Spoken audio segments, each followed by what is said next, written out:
Urgent. I have to change some picks. Make sure you hit the like button. Make sure you share the videos. The best gambling show on the internet. And I want to elaborate on some week 9 picks and some of the things that changed since Tuesday. And make sure you turn on your notifications.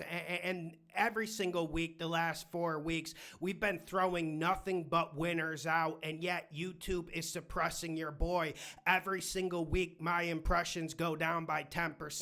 We're not sponsored by DraftKings. We're not sponsored by FanDuel. And you know why? Because we hit winners. Let's get this money. Thank you for supporting the channel. I don't normally come on and change picks, but there's also some games I need to elaborate about further. First game, and I'm changing my pick on this one. We got the Seattle Seahawks at the Washington Commanders. Seahawks are -3. When I picked this on Tuesday, it was 3.5, and I went Commanders to cover. But I'm going Hawks to win in the cover here. And I'm worried about this Commanders team. And firstly, I understand Jaden Daniels will be full go. I understand what a force of nature he is. He lined our pockets last year. We got on that bandwagon early. But am I the only one feeling like this spot might be a little bit too much? And I get it. Hawks are coming off a bye week. Hawks are going west to east. This is kind of an Alamo situation for the Commanders, even though it's only week 9. But I just don't think Jaden Daniels has the help. And I'm not sure it's about him. And I'm not sure his health's going to be 100%. So I do want to talk about the first aspect of this game. Let's just take Jaden Daniels out of the equation and let's look at this Commanders defense. And I'm not a data guy, but we have to use it sometimes. And if you look at the advanced metrics for the Commanders' pass defense, they're below the Bengals on a lot of measurements, and that's scary, but that also shows what we're seeing on the tape. This Commanders team loves to play man-to-man, yet they don't have sticky coverage, and this is a Seahawks team that has been throwing it really well, and you have a guy like Smith and Jigba, and we even saw the Texans, who I think have the best secondary and best defense in the league, struggle to deal with him. He's been an absolute force of nature. And one thing I've seen in Commanders games this year, they struggle with the play action pass.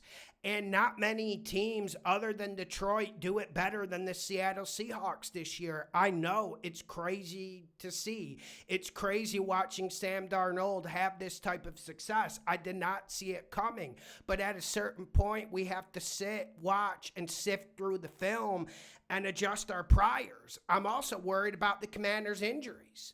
Firstly, Jaden Daniels is going to need to run this game, and he's going to need to run often. And the Seahawks' run defense has been absolutely phenomenal this year. And I think the way you have to attack the Seahawks' defense is you have to go 3 wide receivers, and you really have to throw it, and you have to throw it more.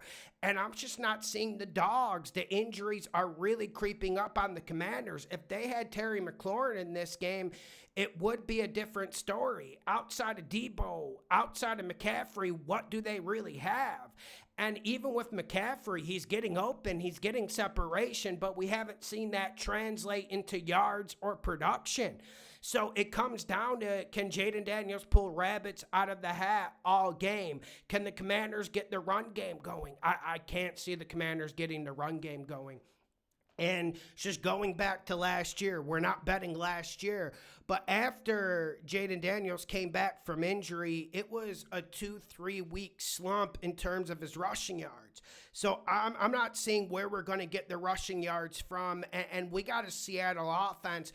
I'm not going to say the Seattle offense is a train. I'm not going to say it's a top 5 or top 7 offense in the league, but this is definitely a top 10 Seattle offense, and I think they're going to be in positive game flow, and I think they're going to have some semblance of a run game, and I need to reiterate, and I need to go back to the original point. Besides the Commanders' injuries on offense, I'm worried about this Commanders defense, and they have to prove they can cover better.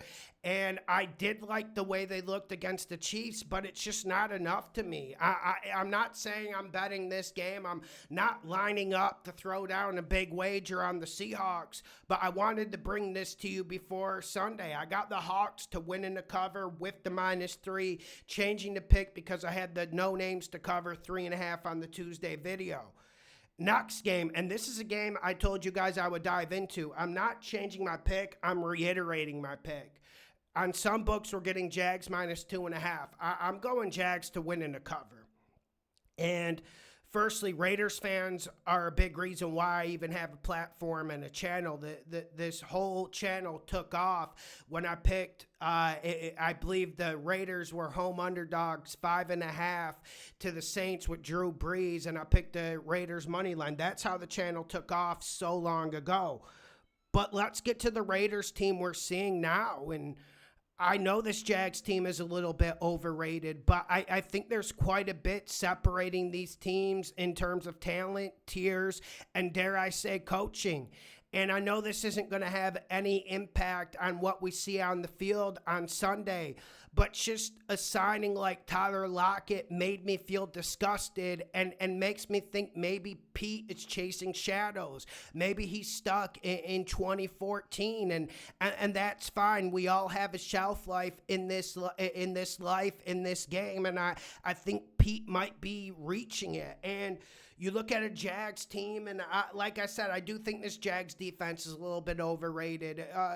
Turnovers are correlated with luck, but let's be honest about it. Geno Smith has been an absolute turnover machine, and if the Jags do have a strength on defense, I trust Hines Allen and Trayvon Walker and these other dogs in the front seven to get pressure against the Raiders offensive line.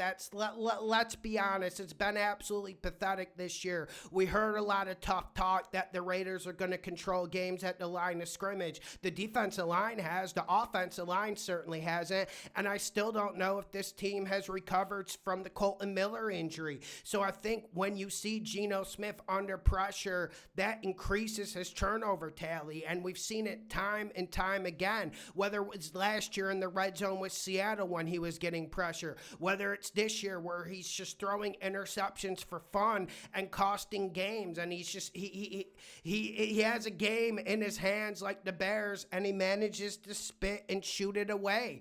And this is a Raiders defense. They're fighting, man, and this Raiders defense for me has overperformed expectations. But one thing the Raiders defense does well is stop the run, and we see when the Jags can't run the ball, they struggle.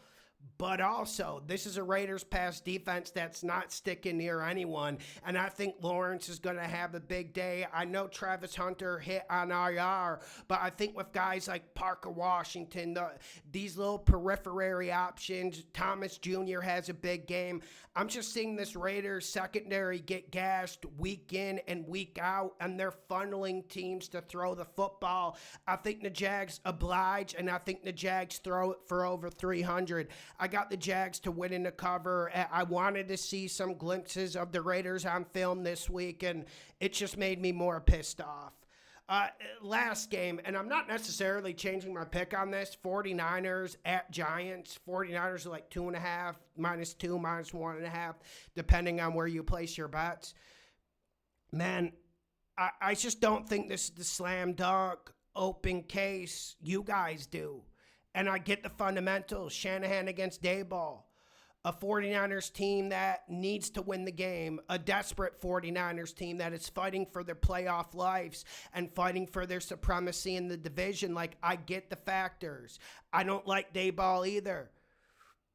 And I get the Giants defense is absolute trash. But I think everyone's forgetting what I said last week. This 49ers defense has no one left. And I shouldn't be looking at an injury report, waiting, holding my breath to see if Bryce Huff is going to play. And by the way, he's not playing.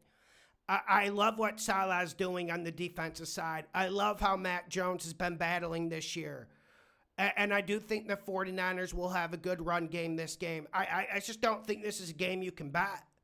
I just think this 49ers defense has no one left, and they're walking wounded. And I get the Scatterboo thing will be a big detriment to the Giants' offense. They already are without Neighbors, and they don't have a lot of weapons to start with. But I think Tyrone Tracy can come in and put in a shift. And I do want to just reiterate, I'm not beating my chest about it because it wasn't one I had with high certainty. But I did tell you guys like the Texans would win last week against the 49ers. I just want you guys to have caution with this 49ers bet. I know you're not going to do it. I know I'm the no fun guy. I know I'm always throwing the cold water on everyone's fun.